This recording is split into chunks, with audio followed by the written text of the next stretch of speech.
601년 첫째 달 곧 그 달 초하룻 날에 땅 위에서 물이 거친지라. 노아가 방주 뚜껑을 제치고 본즉 지면에서 물이 거쳤더니 둘째 달 20일의 날에 땅이 말랐더라. 하나님이 노아에게 말씀하여 이르시되 너는 내 아내와 내 아들들과 내 며느리들과 함께 방주에서 나오고 너와 함께한 모든 혈육 있는 생물 곧 새와 가축과 땅에 기는 모든 것을 다 이끌어내라. 이것들이 땅에서 생육하고 땅에서 번성하리라 하시매 노아가 그 아들들과 그의 아내와 그 며느리들과 함께 나왔고 땅 위의 동물 곧 모든 짐승과 모든 기는 것과 모든 새도 그 종류대로 방주에서 나왔더라.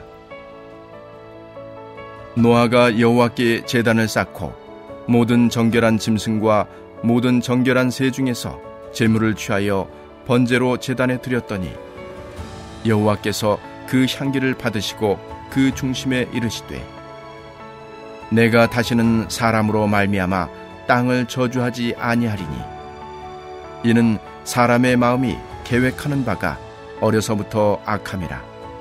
내가 전에 행한 것 같이 모든 생물을 다시 멸하지 아니하리니 땅에 있을 동안에는 심음과 거둠과 추위와 더위와 여름과 겨울과 낮과 밤이 쉬지 아니하리라.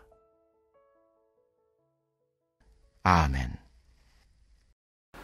사랑하는 전주 안디옥교회 성도 여러분, 우리는 타락한 세상에 임한 하나님의 공의로운 심판인 홍수 사건을 살펴보고 있습니다. 그리고 오늘 본문은 그 홍수 사건의 마침표가 찍히고 있습니다. 홍수 사건이 마무리되는 이 시점에서 우리가 새겨야 할 진리는 하나님은 심판하시기를 즐기는 분이 아니라는 것입니다. 그분은 죄인들을 멸망시키고 죄로 물든 피조 세계를 쓸어버리기를 기뻐하는 분이 아닙니다. 그럼에도 불구하고 홍수의 사건이 성경에 기록되고 우리에게 이 말씀이 전해지고 있는 이유가 있습니다. 하나님께서는 반드시 구원의 언약을 이루시는 은혜와 사랑이 변함이 없고 신실하신 하나님이라는 것입니다. 홍수 사건을 통해 성도들이 그 진리를 깨닫고 굳게 믿으라는 것입니다. 오늘날 세상에 죄가 만연해져 있으며 그에 비하면 택함받은 성도의 숫자가 적어 보일지라도 사단의 가르침을 따르는 세력에 비하면 교회의 세력이 약해 보인다고 할지라도 결국 구원의 하나님 나라는 반드시 도래함을 믿으라는 것입니다. 그러니 홍수의 심판 속에서도 오직 구원의 언약을 붙든 노아와 같이 다시 오실 예수 그리스도를 예비하는 우리 성도들도 마지막 그날이 이루어질 그 구원의 언약을 의지하여 하루하루 믿음으로 살아내라는 것입니다. 오늘 말씀을 나누면서 그 믿음이 우리의 심령에 채워지기를 기대합니다. 먼저 창세기 8장 13절에서 14절 말씀 함께 봅니다. 601년 첫째 달 곧 그 달 초하루 달에 땅 위에 물이 거친지라. 노아가 방주의 뚜껑을 제치고 본즉 지면에 물이 거쳤더니 둘째 달 21의 날에 땅이 말랐더라. 아멘. 홍수로 인해 40일간 온 세상에 물폭탄이 터졌습니다. 비가 그친 후에도 150일간은 온 세상이 물로 뒤덮여 있었습니다. 노아와 가족들은 방주에 들어갈 때만 해도 본인들이 1년하고도 17일을 방주에서만 지내게 될 거라고는 상상도 못했을 것입니다. 그만큼 죄에 대한 하나님의 심판은 맹렬하다는 것을 알 수 있습니다. 그런데 여러분, 하나님께서 채찍을 들어서 죄된 세상을 내려치는 궁극적 목적은 모든 생명을 진멸함에 있지 않다는 것을 기억하시기 바랍니다. 우리가 조금 전 읽은 13절을 보니 땅 위에 물이 거친지라 라고 기록되어 있고 14절을 보니 방주 뚜껑을 제치고 본즉 지면에 물이 거쳤더니 라고 기록되어 있습니다. 심판 자체가 목적이었다면 하나님은 물이 마르게 하지 않으셨을 겁니다.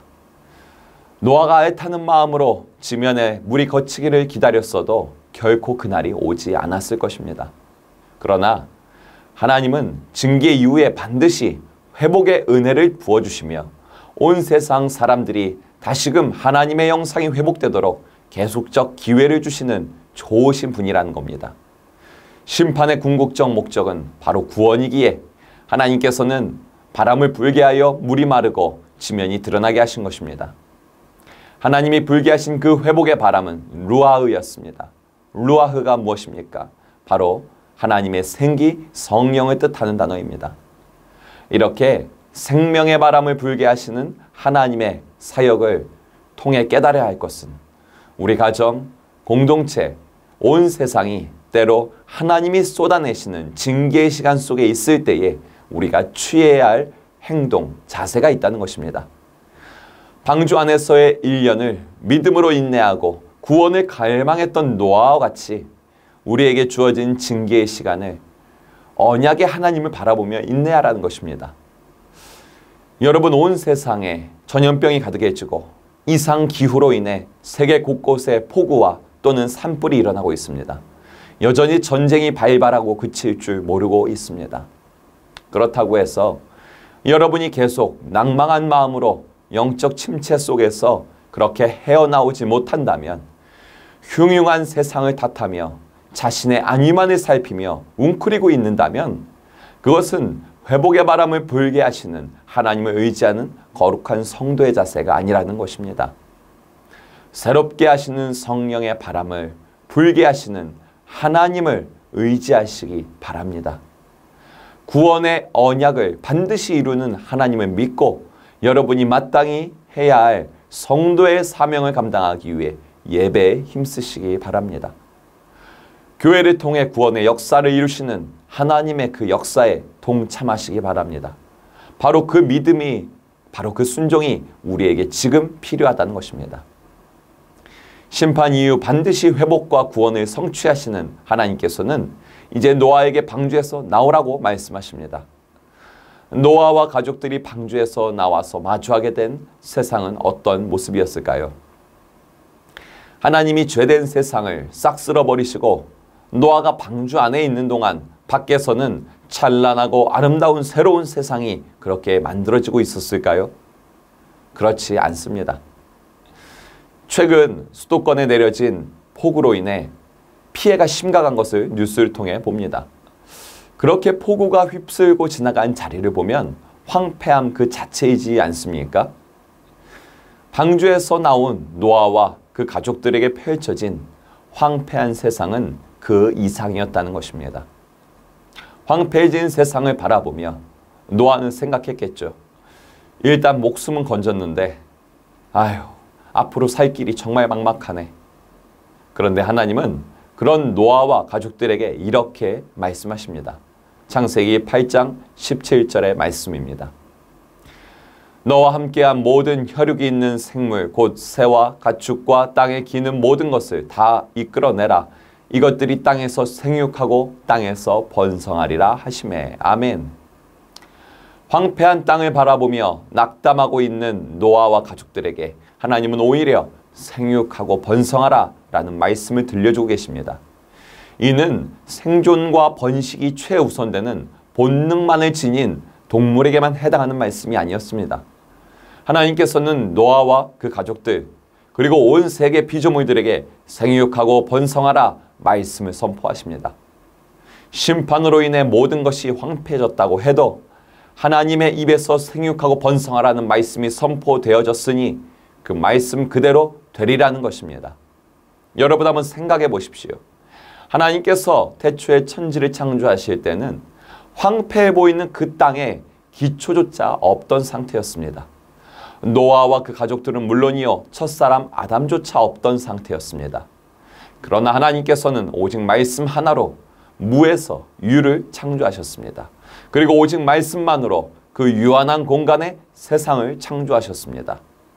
그 전능하신 하나님께서 이미 땅도 있고 노아와 가족들도 있는 상태에서 생육하고 번성하리라 말씀하시며 황폐해진 땅에 다시금 생명이 넘치게 하는 것은 불가능할 리가 없다는 것입니다. 할렐루야.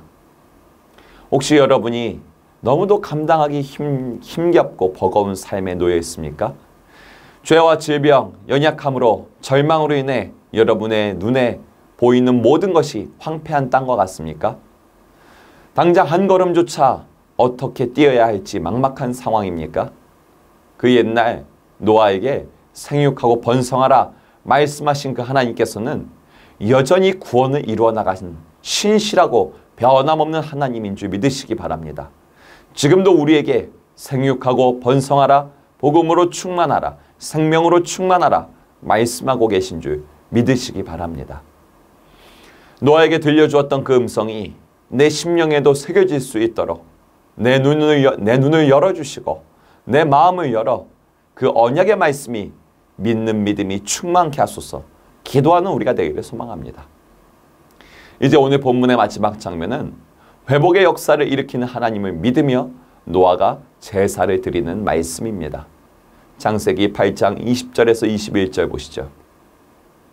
노아가 여호와께 제단을 쌓고 모든 정결한 짐승과 모든 정결한 새 중에 제물을 취하여 번제로 제단에 드렸더니 여호와께서 그 향기를 받으시고 그 중심에 이르시되 내가 다시는 사람으로 말미암아 땅을 저주하지 아니하리니 이는 사람이 마음이 계획하는 바가 어려서부터 악함이라 내가 전에 행한 것 같이 모든 생물을 다시 멸하지 아니하리니. 아멘. 노아는 방주에 나온 후에 부정한 짐승과 정결한 짐승 중에서 정결한 짐승을 선택해서 제단에 번제로 드립니다. 하나님께서는 노아의 믿음이 담긴 예배를 기쁘게 받으시고 다시는 죄로 땅을 저주하지 않겠노라고 약속의 말씀을 주십니다. 여러분, 우리가 혼동하지 말아야 할 것은 노아가 드린 믿음의 예배가 하나님의 마음을 되돌려서 내가 다시는 심판하지 않겠노라 이렇게 주님이 말씀하고 계신 것이 아닙니다. 하나님은 이미 심판을 거두고 회복을 주기로 작정하셨기에 생명의 바람을 불게 하여 물을 말려버리신 겁니다. 그럼에도 우리가 노아와 같이 믿음의 예배를 올려드려야 되는 이유가 무엇일까요? 하나님께서는 노아와 같이 황폐해진 곳에 생명의 역사를 일으키는 분이 오직 여호와 하나님 한 분뿐입니다. 나는 오직 주님의 신실하심을 의지합니다. 이렇게 예배하는 자녀들을 통해 그분의 중심에 품고 있는 구원의 계획을 계시해 주시고 그 구원의 계획에 우리를 동참시켜 주시는 분이라는 겁니다. 하나님께서는 우리 가정을 향한, 교회를 향한, 더 확장해서 나라와 민족을 향한 구원의 역사를 이미 그분의 중심에 품고 계신 분입니다. 그런데 하나님께서는 그분을 의지하며 믿음으로 예배하는 자들에게 내가 다시는 심판하지 않겠노라 약속의 말씀을 주시며 심판이 아닌 구원을 향한 그 계획에 믿음의 예배자들을 동참시켜 주신다는 겁니다. 다가오는 구원의 그날을 향해 가고 있는 저와 여러분들 어떠한 삶을 선택하시겠습니까? 황폐한 땅 가운데서 막연함과 두려움에 쌓여서 내가 가진 힘과 능력으로 어떻게든 해보려고 그렇게 수고하고 무거운 짐을 지은 채로 계속해서 힘겨운 삶을 버텨내는 삶을 사시겠습니까? 아니면 황폐한 땅 가운데서 생명의 바람을 불게 하시며 생육하고 번성하리라는 약속의 말씀을 주시는 하나님의 음성을 듣고 확신과 평안을 누리는 삶을 사시겠습니까? 저와 여러분은 노아와 같이 은혜 받은 성도임을 기억합시다. 따라서 구원의 언약이 반드시 이루어질 것을 믿으며 그 믿음을 하나님께 기쁘게 예배를 올려드리기 원합니다. 하나님께서는 그러한 믿음의 예배를 흠양하시고 우리를 구원의 도구로 사용해 주실 것입니다. 그것이 은혜 받은 성도가 누릴 수 있는 복된 삶인 줄 믿습니다. 이 기쁘고 놀라운 은혜가 오늘 하루의 삶에 가득 나타나기를 또한 기대하며 오늘 함께 기도합시다. 함께 기도하기 원합니다. 우리 인생의 황폐한 모든 것을 회복시키는 구원의 하나님을 내가 믿습니다. 이 믿음이 더욱 충만케 하소서. 그래서 하나님이 구원의 역사에 우리 가정, 우리 교회, 이 나라가 쓰임받을 것을 믿습니다. 청년부의 수련회를 은혜 가운데 마치게 해주시는 주님 감사드립니다. 교육부서의 성경학교와 수련회를 통하여 우리 어린이들과 학생들, 그리고 청년들이 드린 모든 믿음의 고백을 주님이 들으셨음을 믿습니다. 우리 자녀들의 심령에 불어든 성령의 바람이 잠잠해지지 않고 더욱 충만케 하소서. 우리 이 시간 함께 기도합시다.